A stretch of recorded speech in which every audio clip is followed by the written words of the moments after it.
哋會用黑色嘅頭飾，咁後邊都係 layer， 後邊都會比較薄身啲。跟住之後再做第二執，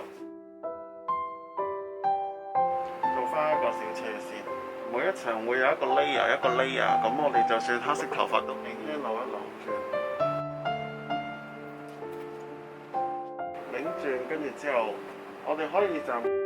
個尾巴掉落隻夾度，將我哋前音嘅部分。另外一邊嘅做法都係一樣啦，髮根我哋就可以遮到我哋前音嘅部分，咁就完成咗呢一個比較歐美式嘅層次髮感造型啦。